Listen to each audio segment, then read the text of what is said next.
Hey everyone, welcome back. Today we're doing a deep dive on something a little different. It's a chapter from Rework Oh, yeah. that really gets into making hard choices. The ones that can totally change a business. Yeah, for sure. But the cool thing is, this chapter kind of turns typical business advice on its head. Yeah, it definitely pushes you to think outside the box. Rework challenges us to look differently at a bunch of things, like saying no to customers, even letting some go. It's all about strategy, and that means sometimes you got to go against the flow. So the first big takeaway that really hit me is the whole power of no thing. Right. This chapter really pushes that idea. Saying no is like a secret weapon to stay focused and not have regrets later on. It is interesting how often we feel like we got to say yes to every opportunity or request. But rework makes a really good case for strategically saying no, protecting your time and energy, making sure you're spending those on the things that actually matter. It's kind of like decluttering your to-do list. Hmm. But for your business, Hmm. clearing out the junk to make room for the really important stuff. Exactly. And that leads us to another thing.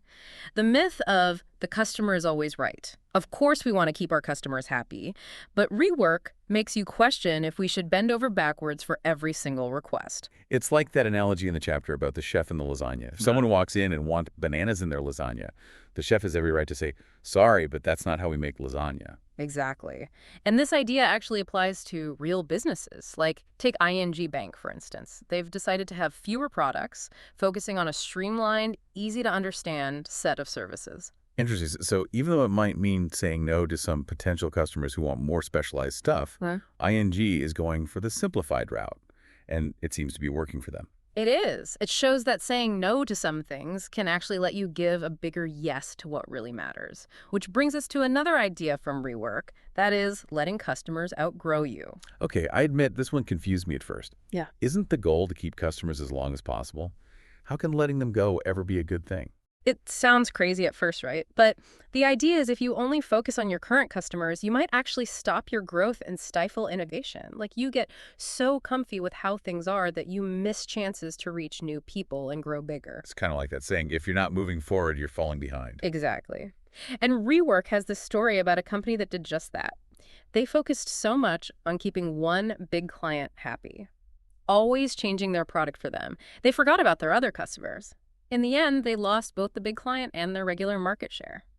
So you got to find a balance between keeping old customers and being open to new ones. I guess the trick is knowing when to hold them and when to fold them. It definitely is. And sometimes letting go can lead to bigger and better things. Think about companies like Apple. They're so successful because they have specific products and don't try to please everyone. Mhm. By saying no to certain features or types of customers, they create a solid brand that their target audience loves. Okay, starting to get it. It's about making smart choices that fit your big vision, even if it means letting some customers go along the way. But how do you actually know when to let a customer outgrow you? What are some clues? That's a great question. And it's not always easy to decide. But one big sign is when a customer wants such specific things that it pulls you away from your main products or services. If you're always making exceptions or special changes for one client, it might mean they don't fit anymore. So if you feel like you're bending over backwards all the time, and it feels more like a chore than a partnership, maybe it's time for a tough talk. Exactly. And that talk doesn't have to be a fight. It's about being honest and upfront about your limits and maybe suggesting other solutions. It's not about burning bridges, it's about making smart choices that'll keep your business healthy in the long run. This all boils down to making hard choices. Yeah. Right. Speaking of which, Rework also has some cool thoughts about how we judge new ideas. It does. One of the key things is knowing the difference between excitement and priority. Okay, can you explain that a little? We've all felt it, that rush of excitement when you get a new idea. It feels revolutionary, life-changing. But Rework says don't let that initial excitement control what you do. I've definitely chased shiny objects before. Sometimes a shiny new idea blinds you to the reality of actually making it happen. Exactly. And that's where letting ideas cool off comes in. Don't jump right in. Take a step back and let those first feelings settle down. Give yourself time to see if the idea is actually good and if it fits your long-term goals. So it's like letting the dust settle before deciding to build a house on that foundation. Perfect analogy. Because sometimes that initial excitement fades and you realize the idea wasn't as amazing as you thought. Or you realize the idea is great, but it's just not the right time or doesn't fit with what you're doing right now. Exactly. It's about being picky and choosing which ideas to chase. Remember, chasing every shiny object just makes you lose focus and you won't make any real progress. That brings us to another cool idea from Rework, the at-home good products. Oh yeah, this one's a favorite. It's a really smart way to think about the value you offer. So what does at-home good even mean? You know how sometimes you buy something in a store and it seems amazing, all fancy and shiny, the packaging's slick, the salesperson is really convincing. Then you get it home and it's a dud. It's not as good as you thought. It's the classic in-store good trap. Oh, totally. Like that time I bought that crazy coffee maker. Yeah, It looked like it was from the future. All these buttons and settings, but the coffee tasted awful. exactly. It's all about that first impression that doesn't last. At-home good. Products, on the other hand, might not have all the bells and whistles. They might even seem plain at first glance. So it's not about that initial wow, but about how good it is over time. Exactly. It's about doing what you promise and creating something that actually makes your life or work better in the long run. Think about the tools and services you use every day. Those are probably your at-home good champs, the ones you keep using because they're actually valuable. So how do we make at-home good products or services? What are some things to remember? I think the most important thing is to really get your customers' needs and problems. What are they struggling with? What solutions are they looking for? And how can you make something that actually helps them? So go beyond the surface and figure out what your customers really care about. Exactly. And be willing to say no to features that might be trendy but don't actually add any real value. Remember, simplicity can be powerful when you're making products and services that are truly at-home good. Okay, I see how this all connects. It's about being strategic focused and really thinking about your choices, whether it's saying no to distractions, letting go of customers who don't fit, or making products that are truly valuable. You got it. And Rework has one final, pretty radical idea, and it's about how we handle customer feedback. Ooh, okay, I'm listening. Rework says, Yeah. ditch the customer feedback spreadsheets. Forget about writing down every little suggestion you get. Wait, isn't customer feedback super important? How can you just ignore it? Crazy, right? But the idea is if a request is really important, you'll hear it over and over. It'll be impossible to ignore. So if you get the same feedback from lots of customers, it's probably a sign you should listen. Exactly. But if someone only mentions something once, it's probably not that important. By focusing on the feedback that keeps coming up, you can avoid getting lost in the details and stay focused on the big picture. That's actually a relief. Yeah. It takes the pressure off trying to make everyone happy and lets you focus on the feedback that really matters. Exactly. And remember, it's not about ignoring feedback completely. It's about being smart about how you collect it and decide what's important. So we've covered a lot in this first part of our deep dive into Rework. We've talked about the power of no, the idea of letting customers outgrow you, the importance of letting excitement cool down before jumping in, and the surprising idea of ditching those customer feedback spreadsheets. And we've talked about at-home good products, which is a really useful way to think about the value you give your customers. I'm already thinking about how I can use these ideas in my own work and life, but we're just getting started. You know, one thing that really stood out to me in Rework is how it makes you rethink limitations. We usually see limits as roadblocks, but the authors say they can actually spark creativity and innovation. Wait, so you're saying having less can help you achieve more? That's kind of backwards. It might seem that way, but think about it. When you have limited resources like time, money, or people, you have to be more resourceful, more focused, and more creative to solve problems. Okay, I see what you mean. It's like necessity is the mother of invention. Exactly. When you have everything, it's easy to get lost in all the choices. But limits force you to prioritize, to make tough decisions, and to think outside the box. That makes sense. So how can we actually use limits to our advantage? One way is to embrace the minimum viable product, or MVP. Instead of trying to make a perfect product right away, just focus on the basics. What's the core value? What's the simplest version you can launch with? So get something out there fast, even if it's not perfect, and then make changes based on feedback. Exactly. The MVP approach lets you test your ideas, get feedback from real users, and avoid wasting time on features that might not be needed. Speaking of wasting time, Rework has some strong opinions about meetings. They basically think they're productivity killers. They don't hold back at all. They say most meetings are pointless and you could just use emails or messages instead. Yeah, I get that. Yeah. We've all been in those meetings that feel like a total waste of time. But what if you really need to talk face-to-face? How do you make meetings productive? Even if a meeting is necessary, Rework says keep it short and focused, have a clear agenda, stick to it, and make sure everyone knows what to do afterwards. No more going off topic or getting sidetracked. Nope. Stay focused, make decisions, and get it done quickly. Time is valuable. Okay, this next idea from Rework is a bit controversial. They say entrepreneurs should ignore the real world. What's that all about? It's not about living in a fantasy world or ignoring what's happening. It's more about not letting other people's opinions control your decisions. So trust your gut and don't be afraid to be different. Absolutely. Rework says too many people worry about what everyone else is doing instead of doing their own thing. They're so busy following the rules that they miss chances to do something new and exciting. That's true. Sometimes the best ideas come from people who challenge the norm and think differently. Exactly. Look at all the successful companies that have changed things. They didn't play it safe. They saw an opportunity, took a risk, and created something truly innovative. And they probably had to ignore a lot of negativity along the way. For sure.